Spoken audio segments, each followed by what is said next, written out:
So let's talk about complex numbers. I cannot emphasize enough how important complex numbers are in electrical engineering. It's really important, it's really fundamental, and we're going to exploit the properties of complex numbers in ways I think you're very surprised to see. So, as always, we're going to define what a complex number is. We'll then learn how to add, subtract, multiply, and divide them. And then we're going to go into the important topic of the two different ways of writing complex numbers. It's called Cartesian and polar forms. Okay, so let's define a complex number. And this definition, I think, is a little different than you may be used to. A complex number is an ordered pair of numbers. So, A and B. An ordered pair. Now, what the ordered term means is that A comma B does not equal B comma A. The order matters. They're not the same thing.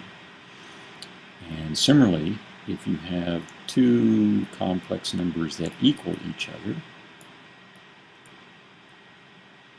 what that means is that A equals C and B equals D. So that's what the ordering has to do with things. And now we need to figure out how to do arithmetic with these numbers, what the rules of algebra are for them.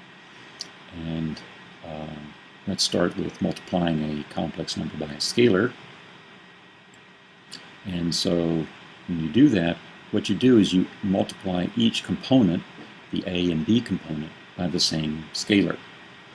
Okay, I think that makes a lot of sense. If you add them, it's the same as adding the components of the two complex numbers. Again, keeping them separate. I think that follows. What isn't so obvious is where the multiplication and reciprocal formulas come from. Well, it turns out these are absolutely the right algebraic rules to use for multiplying and dividing, and we'll see why that is in just a second. But first, I want to point out something.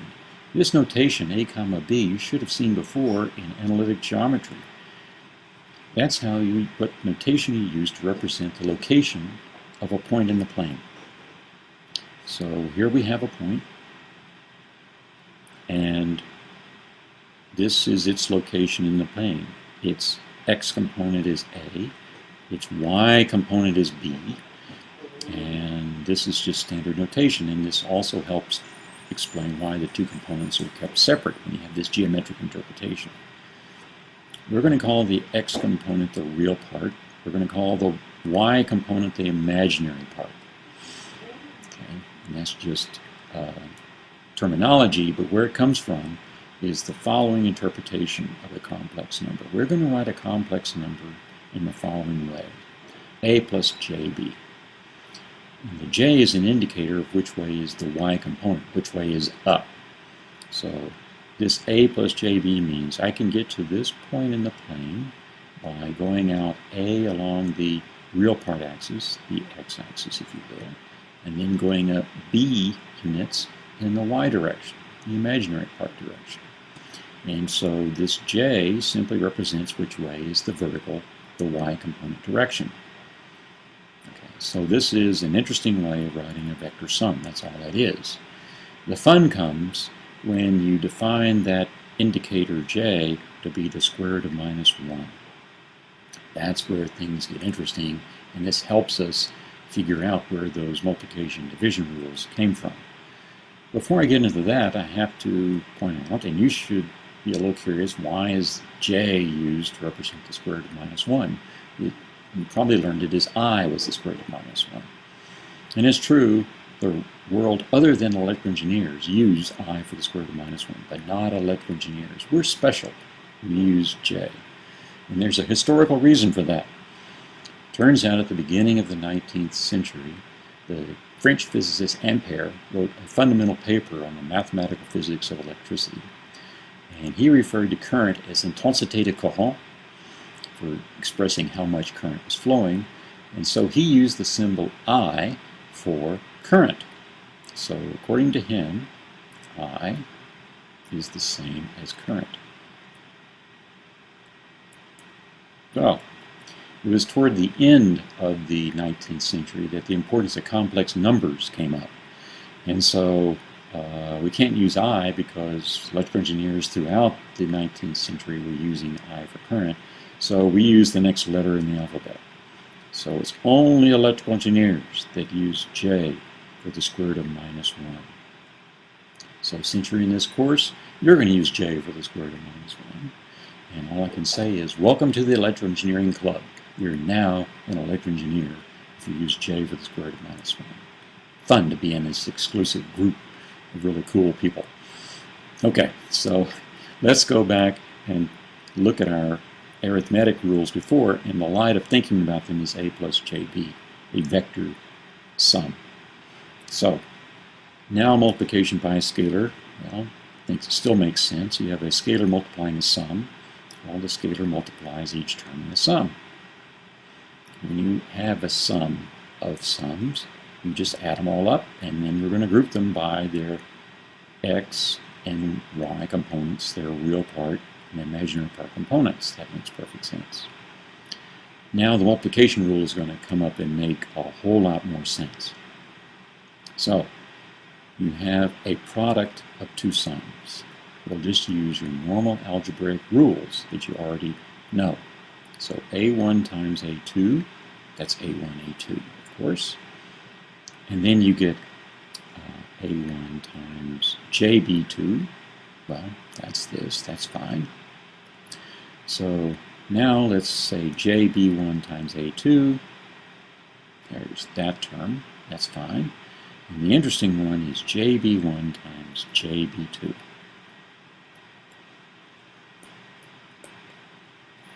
Well, rearranging that multiplication a little bit, that's got to be J squared times B1, B2. Well, J squared is the square root of -1, so that's -1, which means that's where this term comes from. So, in order to use the regular rules of algebra, when you represent complex numbers in this kind of vector form, this has to be the multiplication rule. So now where this reciprocal rule comes from, we're going to have to wait a little bit. I'll get to that in just a second. Well, now we come to one of the most important results, mathematical results for this course, called Euler's formula. Euler was a 18th century mathematician, the best and most famous mathematician after Newton. And he noticed the following thing. So take an exponential, e to the cx, and write it in Taylor series. And what Euler wondered was, what happens when c is the square root of -1, when it's j? Well, he didn't know what e to the jx was, but one way of looking at it is to use the Taylor series formula and see what you get. So here are the calculations that he made. So he just plugged in j for c everywhere in the formula, and just did the usual rules that we just talked about. So let's look at the even-powered terms. 1 is 1, okay. This term, that's j squared times x squared. Well, j squared is -1, so that's where this term comes from. J to the fourth, well, that's j squared times j squared. So that's +1, so that's where that term comes from. Okay, let's look at the odd power terms. Jx, okay, there's Jx. J cubed is j times j squared. So that's j times -1. So we get a minus x cubed term here. So I think you can continue this on, and what the Taylor series says is that the real part, the x component, consists of all the even-powered terms with an alternating sign. The imaginary part consists of the odd-powered terms with an alternating sign. Well, lo and behold,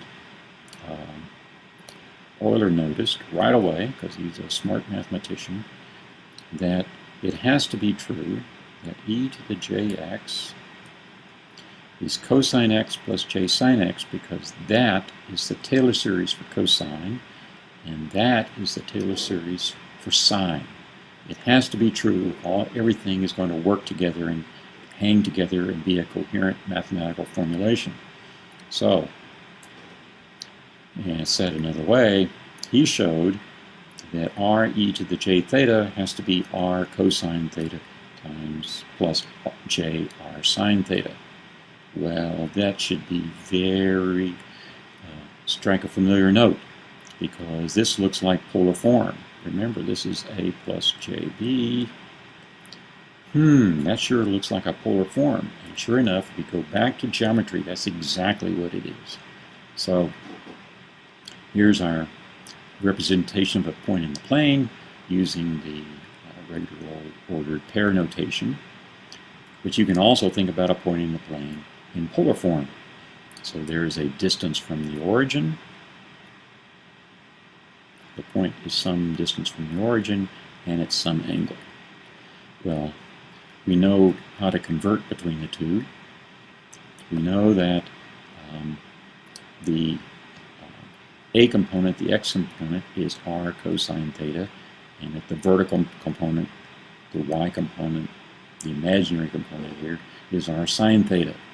So that's where the rule I derived on the previous slide is all consistent with. It's all consistent with this geometric picture of representing something in Cartesian coordinates or polar form. It turns out to hop between the two. Euler's formula had better be true, or else something is very, very wrong. So you know from your geometry that you find the radius just by using the Pythagorean theorem, and the angle is just the arctangent of the ratio of the y and x components. Okay, so we now have two ways of representing the same complex number. One is Cartesian form, a plus jb. One is polar form, r e to the j theta. And these rules are how you'd go from one to another. Go from polar form back to Cartesian using these rules. Go from Cartesian form to polar form using these rules. And we're going to do that a lot. It turns out certain calculations are better done in one form than another, and you need to be able to go back and forth. And these are the rules that they come from, but these aren't just arbitrary rules. They have to do with the geometry of the 2D plane. Okay, well now this might help explain how some of these weird, if you will, the multiplication and reciprocal rules come from. Well, let's check multiplication rule when things are written in polar form. So we have two polar form complex numbers, and a little bit of rearrangement just gives us this. And note that you multiply two exponentials together, their exponents add. So that's where this comes from. Okay, well, this is just a special polar form. I'm going to convert it to Cartesian form using our rules. Okay, that's where that comes from. And now I'm going to use the cosine of a sum of angles and the sine of a sum of angles formulas that you learn in trigonometry. So that's where this is. This term corresponds to the cosine of a sum of angles, and this term comes from the sine of a sum of angles, and we're using the j to keep us straight about which one goes where. And I've rearranged things a little bit to put the r1 with theta 1 and the r2 with the theta 2. Well, identifying terms, that is just a 1, that's just a 2, etc. And sure enough, we come up with the same multiplication rule that we derived for Cartesian form. So that works fine. Now the reciprocal rule can be derived rather easily. So writing z in polar form, that's going to be that. Well, the reciprocal of this is 1 over r times e to the minus j theta, because e to the x, and you take the reciprocal of that, well, that's e to the minus x. So this has to be true. Well, now convert that to Cartesian form. So e to the j theta is just cosine of theta. I'm sorry, cosine of minus theta is cosine of theta. That's where that comes from. The sine of minus theta is minus the sine of theta, and that's where this comes from. So that's really quite nice. And now you see where this comes from, because if I multiply top and bottom of this expression by r, we see that r cosine theta, well, that's a, and r sine theta is b, and r squared is just a squared plus b squared.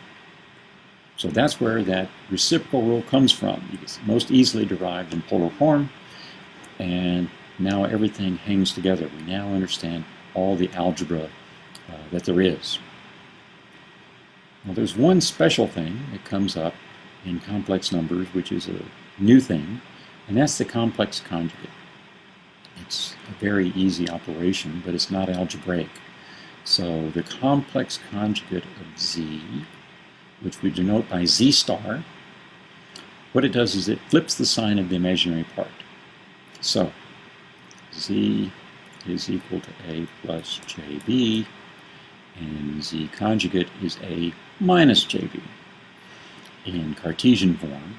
And in polar form, what that does is it changes the sign of the angle, flips it. And that's what the conjugate is. And the conjugate, it turns out, is mathematically important for the following reason. You can now use, say, that z times z conjugate is equal to the radius squared.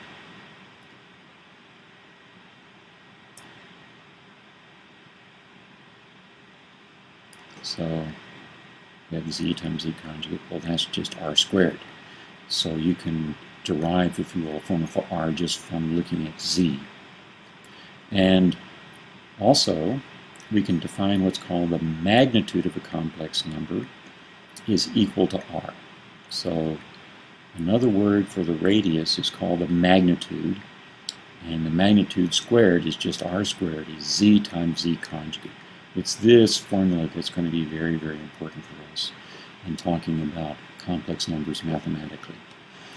You can also express the real part and imaginary parts of a complex number using the complex conjugate.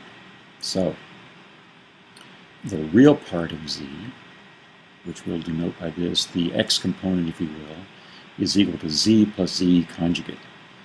So that's a pretty easy thing to see. So you have a plus jb. You're going to add to that a minus jb. Well, when you do that, these parts cancel, and you're left with 2 times a, so you get to divide by 2. And a similar thing happens when you subtract. Now what happens is that the real parts cancel, and you're left with the 2 imaginary parts adding, and you have to divide by 2j to get back to b. So this equals a, and this equals b. So now we can derive the Cartesian components just by referring to the original complex number by simply saying real part, and the imaginary part by saying imaginary part, and get them by using this formula. That's going to be very useful for us in doing some operations on complex numbers. So, how do you use all this to do calculations? Well, what I tend to do is add and subtract in Cartesian form, and I multiply and divide in either form. It depends on the details of what I do. I tend to use polar form, especially for division, and you'll see that in a second. And then I convert between polar and Cartesian forms, depending on what's going to be needed. So here's a little example. Suppose you want to divide these two complex numbers.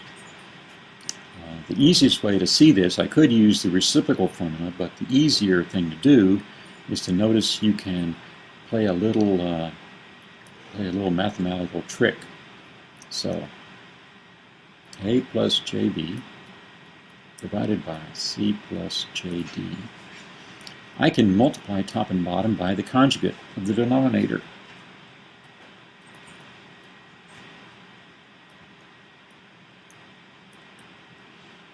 I keep writing B, I don't know why, that's a D. Okay, I'm multiplying by 1. I'm writing 1 in a fancy way. Well, the denominator is the magnitude squared of that complex number, and then I just have to multiply the two top things together. Well, you can see where it comes from, because 5 is 1 squared plus 2 squared. And there's the conjugate part. And I just multiply them together, and when the smoke clears, you get 3 minus j.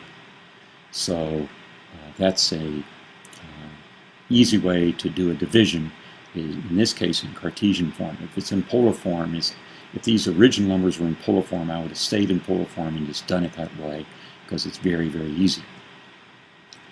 Now, another thing that comes up is the magnitude of a ratio.